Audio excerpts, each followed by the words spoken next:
하나님의 말씀을 봅니다. 시편 42편 1절로 11절 말씀.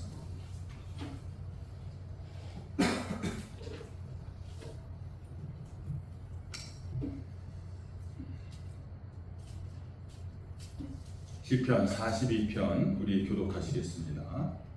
하나님이여 사슴이 시냇물을 찾기에 갈급한 같이 내 영혼이 주를 찾기에 갈급하나이다. 내 영혼이 하나님이고 살아계시는 하나님을 갈망하나니 내가 어느 때에 나아가서 하나님의 얼굴을 배울까. 사람들이 종일 내게 하는 말이 내 하나님이 어디 있뇨 하오니 내 눈물이 주야로 내 음식이 되었도다. 내가 전에 성의를 지키는 무리와 동행하여 기쁨과 감사의 소리를 내며 그들을 하나님의 집으로 인도하였더니 이제 이 일을 기억하고 내 마음이 상하는도다. 내 영혼아 내가 어찌하여 낙심하며 어찌하여 내 속에서 불안해하는가. 너는 하나님께 소망을 두라. 그가 나타나 도우심으로 말미암아 내가 여전히 찬송하리로다. 내 하나님이여 내 영혼이 내 속에서 낙심이 되므로 내가 요단 땅과 헤르몬과 미스랄 산에서 주를 기억하나이다. 주의 폭포소리에 깊은 바다가 서로 부르며 주의 모든 파도와 물결이 나를 휩쓸었나이다. 낮에는 여호와께서 그의 인자하심을 베푸시고 밤에는 그의 찬송이 내게 있어 생명의 하나님께 기도하리로다. 내 반석이신 하나님께 말하기를 어찌하여 나를 잊으셨나이까. 내가 어찌하여 원수의 압제로 말미암아 슬프게 다니니까 하리로다. 내 뼈를 찌르는 칼같이 내 대적이 나를 비방하여 늘 내게 말하기를 내 하나님이 어디 있느냐 하도다. 내 영혼아 내가 어찌하여 낙심하며 어찌하여 내 속에서 불안해하는가. 너는 하나님께 소망을 두라. 나는 그가 나타나 도우심으로 말미암아 내 하나님을 여전히 찬송하리로다. 아멘. 여러분들 사람은 누구나 살아가면서 고난을 만납니다. 만나고 싶지 않지만은 고난은 누구나 다 만나고 있습니다. 믿는 사람이라고 해서 그 어려움이 없고 고난이 없는 것이 절대로 아닙니다. 기도했는데 문제가 해결되지 않을 때가 있어요. 그리고 가까운 사람한테 내가 상처를 받을 때가 있습니다. 열심히 내가 신앙생활을 하는데도 하나님이 나에게서 멀리 계신 것처럼 느껴질 때가 있다라는 것입니다. 오늘 우리가 읽은 이 시편 42편은요 바로 그런 사람의 노래인 거예요. 이 시는 다윗이 큰 어려움을 겪었을 때에 기록한 시로 우리가 알려져 있습니다. 그리고 오늘 이 시는 오늘날 세상에서 고통 가운데 있는 이 성도가 하나님을 간절히 사모하는, 하나님을 어떻게 그가 간절히 찾고 있는지를 우리에게 보여주는 그런 시다라는 것입니다. 오늘 이 시인은 사랑하는 사람들에게 쫓김을 당하고 그래서 하나님 앞에 예배하러 성전에 갈 수도 없는 상황이었다라는 것입니다. 그런데 그런 그가 간절히 찾는 그 하나님인데 하나님의 도우심이 없는 것처럼 느껴지는 거예요. 오늘 9절 말씀에 보면은 어찌하여 나를 잊으셨나이까. 내가 어찌하여 원수의 압제로 인하여 슬프게 다니니까. 이렇게 고백을 하고 있어요. 그래서 하나님을 내가 섬기고 싶어도 섬길 수가 없다라는 것입니다. 4절 말씀의 마지막에 보니까 이제 이 일을 기억하고 내 마음이 상하는도다. 내가 하나님을 믿고 의지했지만은 하나님이 나를 전혀 돕는 것 같지 않으니까 내가 이제는 내 마음이 상합니다. 이런 연고로 시인은 너무 괴로워하면서 그 괴로움을 7절 말씀에서 주의 폭포소리에 깊은 바다가 서로 부르며 주의 파도와 물결이 나를 엄몰하도소이다. 그 깊은 파도와 그 물결이 나를 완전히 엄습해 온다라는 얘기를 하고 있어요. 여러분들 오늘 이 시인의 고백을 우리가 읽으면서 한 가지 우리에게 소망이 있는 게 있어요. 그게 뭐냐면요, 이 시인이 그런 고난 속에서도 바로 하나님을 떠나지 않았다라는 사실. 하나님을 떠나지 않았다. 오늘 이 말씀을 통해서 우리가 고통 가운데 있을 때 이 고통을 어떻게 이겨야 하는지를 말씀을 통해서 함께 생각해 보려고 합니다. 여러분도 오늘 말씀에 보면은 다윗이 무엇 때문에 이렇게 괴로워합니까? 이 시 속에서 보면은요, 사람이 침체되고 절망에 빠지는 이유를 우리에게 알려주고 있어요. 첫째는 뭐냐? 자기 자신의 문제라는 겁니다. 네. 누가 뭐래도 고통을 우리가 겪고 어려움을 겪을 때에 가장 먼저 돌아봐야 할 것은 나 자신이다라는 것을 잊지 마시기 바랍니다. 오늘 우리가 쭉 읽어봤지만은요, 나를 지칭하는 단어가요, 나에게, 나의, 나를, 이 나라는 지칭하는 인칭 대명사가 여러분들 몇 번 나오냐면 이 42장 1절에서 51번이 나옵니다. 그런데 하나님 여호와라는 단어는 21번밖에 나오지 않아요.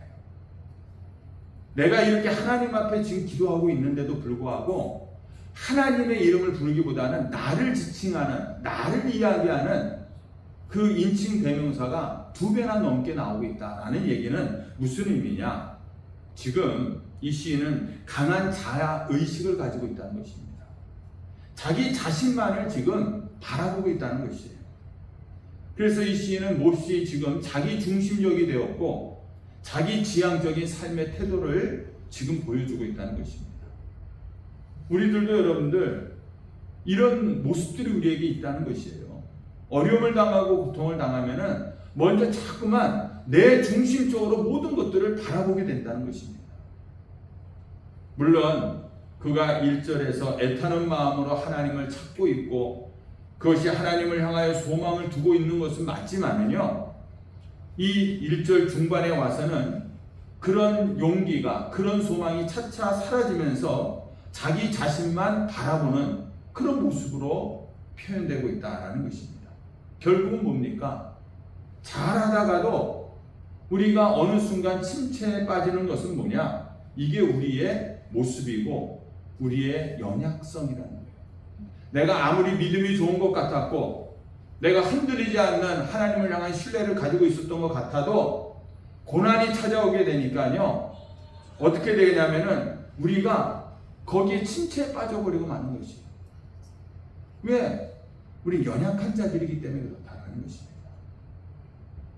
여러분들, 나라는 존재를 한번 돌아보시기 바랍니다. 나는 어떤 사람인가? 언제나 실수가 많고 또 욕심이 많고 그리고 터무니없는 망상과 또 자기 연민과 자기 과신으로 남을 이용하고 그리고 하나님을 이용해서 자기의 욕심을 채우려고 하는, 우리는 아집덩어리라는 거예요. 누구의 말을 듣는 것을 싫어하고 거부하는 고집덩어리라는 것입니다. 누군가가 자기를 인정해 주지 않으면요, 견딜 수 없는 겁니다. 또 자신이 다른 사람들에 비해서 상대적으로 우리가 약해 보인다면 그걸 또 참지를 못하는 거예요.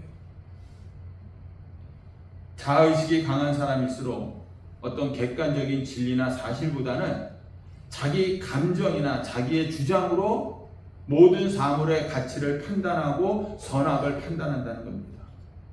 자기 자신을 척도로 삼는 거예요. 성경 말씀이든 누구의 조언이든 거기에 신경 쓰지 않고 자기 자신만을 오직 기준으로 삼고 우리가 살아가고 있지 않았느냐라는 거예요. 그러니까 우리는 그 하나님의 말씀을 얼마나 어기면서 내 뜻대로 내 생각대로 지금까지 살아왔습니까? 자기에게 호의를 베푸는 사람은 선인이고 또 자기에게 반대하는 사람은 무조건 악인으로 이렇게 우리는 취급해왔다는 것입니다. 여러분들, 지금 이 시인도 잘 보세요. 오늘 이 말씀을 볼 때 우리가 느끼는 것이 절기 때마다 하나님의 집에 올라가던 일을 기억하면서 내가 이번에 올라가지를 못하고 있습니다 하면서 슬퍼하고 있어요. 그런데 그의 감정은 그를 기다리시는 하나님을 생각하면서 편안하지 못하다라는 것보다는요, 어떤 마음이 거기에 더 강하게 있냐면 하나님의 성전에 올라가지 못하는 자기 자신의 처지를 생각하면서 마음이 편치 않는 거예요. 하나님을 생각하면서 마음이 편치 않다기보다는 내가 이번에 성전에 올라가지 못했구나. 그래갖고 올라가지 못한 자기 처지를 지금 한탄하면서 마음이 힘들다. 이런 겁니다. 그래서 자기는 음식 대신에 눈물을 먹고 있습니다. 이렇게 고백하고 있어요. 여러분들, 이처럼 자기 자신을 우리가 문제가 있다는 것을 먼저 파악하시기 바랍니다. 우리는 이런 사람인 거예요. 이런 연약한 존재인 것입니다. 그리고 또 하나, 침체와 절망의 이유는 뭐냐? 대적들이 많다는 것입니다. 근데 그들이요, 다윗이 사랑하는 사람들이었고 또 사랑했던 사람들이었다는 것이에요. 장인 사울왕이 있었고 아들 압살롬이 있었고 또 다윗을 도와서 건국을 이룬 그 친족들이 있었는데 그들이 오히려 나를 대적하는 자들이 되었다는 것입니다. 여러분들, 오늘날 이런 일들은요, 우리가 살아가면서 우리들도 심심치 않게 당하는 일들 아닙니까? 모르는 사람이 나를 공격해 오는 것이 아니라 내가 너무 잘하는 사람, 심지어는 내 가족들이 나를 공격해 온다는 것입니다. 그러면은 그 아픔과 그 절망이 더할 수밖에 없는 것입니다.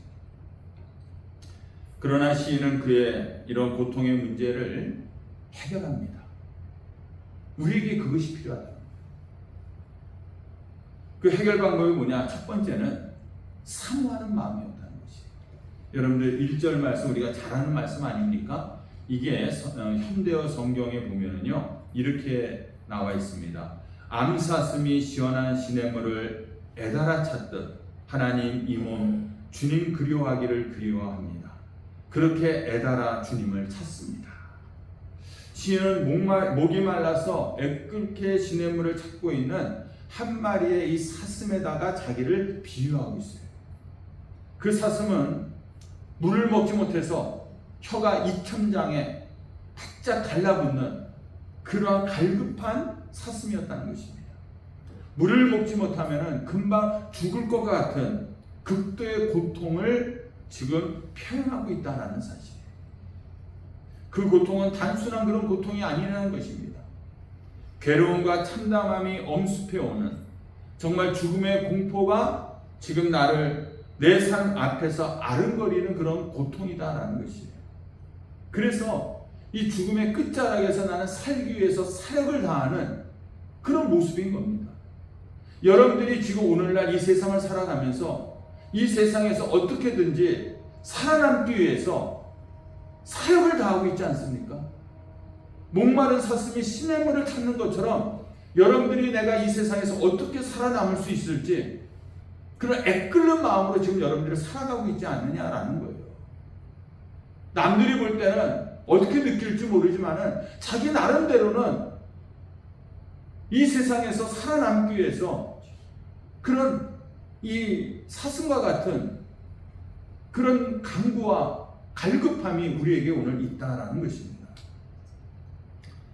다윗은요, 이 시인은 지금 그런 심정으로 하나님을 찾고 있다. 하나님이 나에게 주시는 무슨 지푸라기 같은 은혜라 할지라도 그 작은 은혜 하나라도 내가 그것을 찾고자 원하는 갈급함이 있다는 거예요. 살기 위한 그런 몸부림이다라는 것입니다. 여러분들, 이 구절을 우리가 읽으면서요, 이런 질문을 한번 해보시기 바랍니다. 내가 평생에 하나님을 너무나 사모해서 그분의 은혜를 목마른 사슴처럼 울부짖으면서 찾은 적이 과연 얼마나 있는가? 내가 예수를 믿고 하나님을 내가 섬긴다고 하면서 힘들 때마다 내가 하나님 앞에 나와 기도했다고 하지만은 정말 이 목마른 사슴처럼 시냇물을 찾아 헤매는 것처럼 갈급함으로 사력을 다해서 죽은 힘을 다해서 내가 하나님을 찾은 적이 과연 몇 번이나 있느냐라는 거예요. 여러분들, 하나님의 은혜를 받은 사람들의 공통점이 있습니다. 하나님의 은혜를 체험한 사람들의 공통점이 있는데 그것은 뭐냐면 한결같이 목마른 사슴이 그 시냇물을 찾아 헤매는 것처럼 하나님의 은혜를 사모했다는 거예요. 다른 게 필요 없습니다. 당장 나에게 필요한 것은 하나님입니다. 이런 하나님의 은혜를 사모하는 그런 갈급함이 있는 자들이 하나님의 은혜를 경험하더라라는 것입니다. 결국 여러분들, 하나님의 그 은혜와 하나님의 특별한 도우심을 받을 수 있는 사람이 누구냐? 결국은요, 간절히 하나님을 사모하는 사람이에요. 간절히 하나님을 찾는 자는 하나님을 만나게 된다는 것입니다. 오늘날 우리 현대 성도들은요, 하나님을 그렇게 애끓게 찾고 있는 것 같지가 않다는 것입니다. 성도들의 그 사정을 들어보면 다 안타까운 사정들입니다. 다 어려운 상황들이 있어요. 그런데 그런 상황이라면 정말 하나님 앞에 나와서 부르짖고 간구하고 하나님 앞에 애끓게 하나님의 은혜를 사모해야 되는데, 그런 모습들이 과연 오늘날 있느냐라는 것입니다. 그래서 하나님의 은혜와 도움을 받지는 못하고 있는 것은 아닐까 하는 그런 안타까운 생각을 해보는 거예요. 조금만 더 하나님 앞에 가까이 나아가면, 조금만 더 하나님을 간절히 부르면 하나님께서 은혜를 주실 텐데, 그 자리까지 나오지 못하는 그런 안타까움이 있다는 거예요. 그 무엇 때문에 과연 그런 것이냐? 문제가 생기면 예전에는요, 다른 문제 생기면 방법이 없어요. 그래서 그냥 하나님 앞에 나올 수밖에 없는 겁니다. 문제가 생기면 하나님 앞에 나와서 엎드려서 부르짖는 것밖에는 방법이 없어요. 그런데 오늘날 성도들은 하나님을 찾지 않고 바로 이제는 과학 앞으로 나아간다는 거예요. 하나님 없이 과학이 내 문제를 해결해 줄 수 있다라고 생각한다는 겁니다. 어려운 일이 생기면은 돈이 내 문제를 해결해 줄 수 있다. 예전에는 돈을 융통할 수가 없었잖아요. 기껏 돈을 융통한다는 것이 돈 있는 사람한테 가서 좀 꿔주세요, 그거 있잖아요. 그거 안 되면 방법이 없었다. 오늘날에는 카드고 뭐고 다 있으니까 그걸 가지고 돌려막기 하고 돈으로 어떻게든 해결해 보려는 그런 모습들이 우리 안에 있다는 것입니다. 그리고 여러분들, 우리 안에는 이런 것들이 있어요. 또 과거 지향적인 신앙 태도들. 과거에 내가 열심히 하나님 앞에 신앙생활했고 기도했었고 전도했었고, 이것이 마치 무슨 무용담처럼 이야기한다는 것입니다. 그런데 현재는 나는 그렇지 않다는 거예요. 현재는 내가 그런 열심이 내게 없다는 게 문제인 것입니다. 여러분들, 과연 여러분들은 지금 무엇으로 목말라 합니까? 내가 지금 이 세상을 살아가고 있는데 여러분들이 지금 가장 갈급한 것이 무엇입니까? 어떤 사람은 물질의 문제를 해결하기 위해서 주님 앞에 간구하고 있는 거예요. 그래서 그런 사람은 지금 물질에 갈급해 있는 것입니다. 물질에 목말라 있는 거예요. 하나님 앞에도 항상 물질 얘기만 하고 있고, 내가 하는 얘기의 대부분들이 물질 얘기를 하고 있다면 나는 물질에 지금 목말라 있는 사람인 것입니다. 어떤 사람은 은사를 구하고 은사에 목말라 있어요. 근데 과연 그 은사를 구하는 이유가 뭐냐? 하나님을 위한 것이냐? 아니면 자기의 어떤 명예를 드러내기 위한 것이냐? 어떤 사람은 내 육신이 약하고 내 몸이 병들었으니까 병고침에 매달려 있는 거예요. 그것만을 위해서 하나님 앞에 부르짖고 있는 것입니다. 그러면 그 사람은 그 병고침에 목말라 있는 사람인 것입니다. 그런데 여러분들, 오늘 시인을 보세요. 지가 목말라 있는 사슴처럼 지금 자기가 애끓는 마음을 가지고 있는데, 그는 지금 간구하는 게 뭡니까? 하나님, 저 원수를 해결해 주세요. 하나님, 저 물질을 해결해 주세요. 하나님, 내 병을 해결해 주세요가 아니라, 이 시인은 지금 가장 간구하고 있는 것은 뭐냐면 오로지 하나님만을 내가 간구합니다. 찾고 있다라는 거예요. 하나님만을 먼저 사모하고 있다는 것입니다. 여러분들, 시인은 원수들의 압제를 해결해 달라고 기도하지 않고 있어요. 오늘 보면은 자신이 처한 이 문제 자체보다도 오직 하나님 자신을 그가 구하고 있다는 것입니다. 여러분들, 이게 우리 문제의 해결인 거예요. 그 문제를 놓고 기도하는 것이 아니라 그 문제를 해결하실 하나님을 우리가 오늘도 찾고 있어야 된다. 간구해야 된다는 거예요. 그 문제만 놓고 기도하면 그 문제가 해결됩니까? 그 문제를 해결해 주실 분은 하나님인데, 우리 하나님은 어떤 하나님이에요? 우리를 들어 높이셨다가도 낮추시는 하나님 아닙니까? 우리에게 기쁨을 주셨다가도 슬픔을 주시는 하나님이고, 우리에게 절망을 주셨다가도 또 희망을 주시는 하나님이라는 거예요. 그러니까 우리는 그 하나님을 사모하고 하나님을 갈구해야 된다라는 것입니다. 다윗이 이렇게 하나님을 간절히 사모할 수 있었던 것은요, 다른 게 아니에요.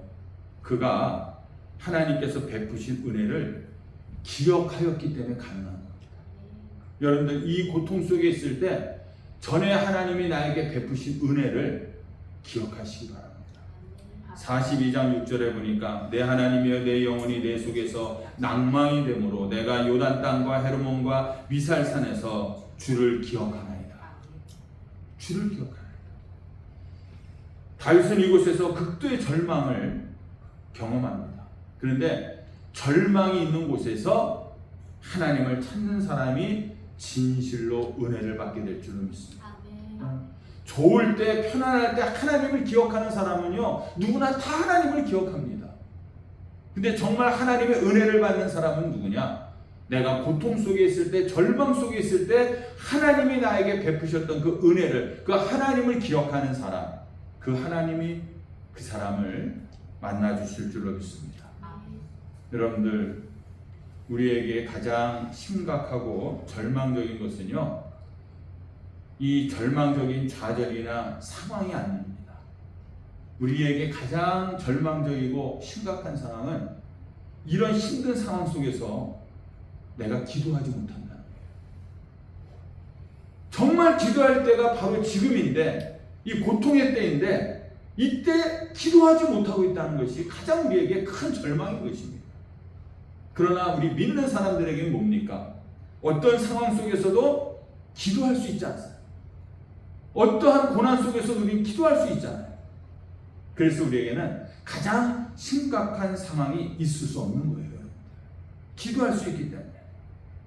바울과 실라는요, 그 모진 고문을 당하고 옥에 갇혀 있을 때도 하나님 앞에 찬송하고 기도할 수 있었어요. 그러니까 그 옥에서 나올 수가 있었던 것이에요. 삼손은 두 눈이 뽑히고 쇠사슬에 매어 있었음에도 불구하고 기도는 할 수 있었다는 겁니다. 여러분, 어떤 상황 속에 있든지 우리 예수 믿는 사람들은요, 기도는 할 수 있는 줄로 믿습니다. 아멘. 네, 기도하시기 바랍니다. 다윗의 기도를 보세요. 42장 11절에 보니까 절망에 빠져들어가는 자기 영혼에게 힘을 주는 기도를 해요. 내 영혼아, 내가 어찌하여 낙심하며 어찌하여 내 속에서 불안하는가. 자기에게 힘을 불어주는 그런 기도를 하고 있어요. 그리고 너는 하나님께 소망을 둬라. 하나님만 바라보는 기도를 하고 있고, 나는 그가 나타나 도우심으로 말미암아 내 하나님을 여전히 찬송하리로다. 도우심을 확신하는 기도를 하고 있어요. 하나님이 나를 도우신다라는 확신한 기도를 하고 있다는 것입니다. 여러분들, 그렇기 때문에 우리가 하나님의 백성으로서 자기 자신만을 계속해서 지나치게 바라보는 게 참으로 위험한 겁니다. 하나님을 바라봐야 되는데 나를 바라본다는 것이 위험한 것이에요. 우리가 고통 속에 빠지면은 자꾸만 자기 자신의 연약함을 바라보고 내 가정의 불우함을 생각하게 되고 다른 사람과 비교하면서 오는 상대적인 어떤 빈곤함을 자꾸만 생각하는 거예요. 그러니까 마음속에서 불평하고 원망밖에 나올 수가 없다는 것입니다. 이런 것들이 우리의 신앙을 침체케 만드는 요인인 것입니다. 그러므로 우리가 하나님께 기도를 너무 슬프게 해서도 안 되고요, 자기를 너무 비하해서 기도해도 안 되는 것이에요. 여러분들, 기도할 때 이렇게 기도하는 분들이 있어요. 주여, 저는 벌레만도 못하고 부더기같이 천하여 용서받지 못할 죄인입니다. 이렇게 기도하는 분이 있습니다. 나는 지렁이처럼 연약하고 먼지와도 같은 존재이오니. 자기 자신을 겸손하게 표현하는 것은 좋아요. 제가 대학교 1학년 때 신학교에 입학하니까 기숙사에 입학하니까 이제 새벽 예배를 하는데 그 생활관 간장 목사님이 새벽 기도 인도할 때마다 기도할 때마다 제일 처음으로 하는 얘기가 아버지 하나님 딱 해놓고 지옥불에 불 쏘시게만도 못하는 죄인을 꼭 그렇게 기도하는 거예요. 그래갖고 그분을 우리가 지금도 생각하면 그 기도가 생각나요. 저분은 맨날 기도할 때마다 기도 첫머리가 지옥불에 불 쏘시게만도 못한 죄. 이것만 생각나는 거예요. 그런데 여러분들 이런 기도를 하면은 참담하지 않습니까?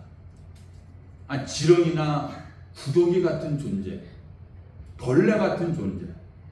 아니 하나님께서 구더기를 위해서 독생자 예수님을 보내셨어요. 하나님께서 지렁이를 위해서 독생자 예수가 십자가에 못 박아 죽으셨습니까? 우리 하나님이 구더기와 지렁이의 아비입니까? 아니잖아요. 여러분들 이미 우리는 그리스도의 은혜로 죄 용서함을 받고 구원함을 받은 여러분들 하나님의 자녀인 줄로 믿습니다. 구더기나 지렁이가 아니라는 거예요. 우리 자신을 너무 그렇게 비하해서도 안 된다는 것입니다. 그래서 여러분들 성도는 슬퍼하지만 계속 슬퍼해서는 안 되는 거예요. 가슴 아파하지만 그 가슴을 내 스스로가 도려내서는 안 된다는 것입니다. 왜냐하면 우리는 죄인이지만은 물론 용서받은 죄인입니다. 아멘? 아멘. 그리고 우리는 하나님을 아버지라고 부를 수 있는 하나님의 자녀인 줄로 믿습니다. 아멘. 만약 여러분들이 자기 연민과 자기 한탄에 지금 빠져 계시다면 나는 왜 이럴까? 내 인생은 왜 이럴까? 내 평생 나는 왜 이렇게 헐떡거리면서 살아갈까? 이런 마음이 든다면 그 늪에서 빨리 빠져나오시기 바랍니다. 자기 감옥에서 은혜의 창문을 여시고 나를 향해 밝게 소망의 빛을 비춰주시는 그 주님을 바라보시기를 바랍니다. 여러분들 우리가 기도할 때 내가 겪고 있는 고통만 하나님 앞에 말씀드리는 것이 아니라요, 그 고통을 통해서 더 아름답게 복된 일을 이루어 주시는 그 주님을 볼 수 있기를 주님의 이름으로 축원합니다. 우리 인간들은요 이런 심성이 있어요. 자꾸만 어떤 문제가 생기면은요 그 문제만을 내 머릿속에 기억하면서 그 문제에 매몰되고 빠져드는 그런 경향들이 우리에게 있어요. 그러면 절대로 해결이 없습니다. 우리 예수 믿는 사람들은 그 문제만 하나님 앞에 내놓고 기도할 것이 아니라 그 문제를 해결하실 소망을 주시는 그 주님을 자꾸만 우리가 바라보고 그 주님을 우리가 찾아야 될 줄로 믿습니다. 여러분들 오늘 5절의 이 고백이 11절에서 다시 똑같이 나옵니다. 5절이나 또 11절이나 똑같은 말씀이에요. 내 영혼아 내가 어찌하여 낭망하며 어찌하여 내 속에서 불안해하는고 너는 하나님을 바라라. 나는 내 얼굴을 도우시는 내 하나님을 오히려 찬송하리로다. 이 고백은요 똑같은 고백이지만 내용의 의미는 5절과 11절이 달라지는 거예요. 왜 그러냐? 앞에서는요 하나님을 찾는 목마른 사람의 고백인 거예요. 하나님을 지금 찾고자 하는 그 갈급한 사람의 고백인 것이에요. 그런데 11절은 목마름이 해결이 되어서 드리는 고백인 줄로 믿습니다. 하나님의 은혜를 현재에 구하는 그런 사람이 되시기를 주님의 이름으로 축원합니다. 어떤 고난과 역경 속에서도 자기 연민과 자기 슬픔에 더 이상 이제 빠지지 마시기 바랍니다. 자기 영혼을 스스로 타이르고 하나님을 바라보고 여러분들 용기를 얻으시기를 바랍니다. 우리가 오늘 이 제목이 고난 중에 부르는 노래 아닙니까? 이 찬송은 좋은 날만 우리가 부르는 것이 아니라 여러분들 고난 속에서도 하나님 앞에 드려져야 될 줄로 믿습니다. 고난 속에서 부르는 이 노래를 통해서 하나님을 찾아가는 그런 귀한 성도들이 다 되시기를 주님의 이름으로 축원합니다. 우리 이 시간 여러분들 함께 한번 우리 기도했으면 좋겠어요. 오늘 이 말씀을 생각하면서 지금까지 내가 살아왔던 이 인생길 속에서 고통 있고 험난한 그런 과정 속에서 그 문제에 빠져갖고 헤매지 그 나오지 못하는 그런 우리들의 모습들 아닙니까? 그런데 오늘 이 말씀을 통해서 하나님을 바라기를 원합니다. 하나님을 사모하시기 바랍니다. 문제를 해결해 줄 그 하나님을 오늘도 찾으시기를 바랍니다. 이 문제에 빠져 있지 마시고 오늘 여러분들 각자 마음속에 지금 가지고 있었던 그런 고통들, 어려움들, 해결될 이 문제들 여기에 매몰되어 있지 마시고 눈을 들어서 하나님을 바라볼 수 있는 그런 여러분들이 되기를 원합니다. 우리 다 같이 하는 손으로 기도합니다.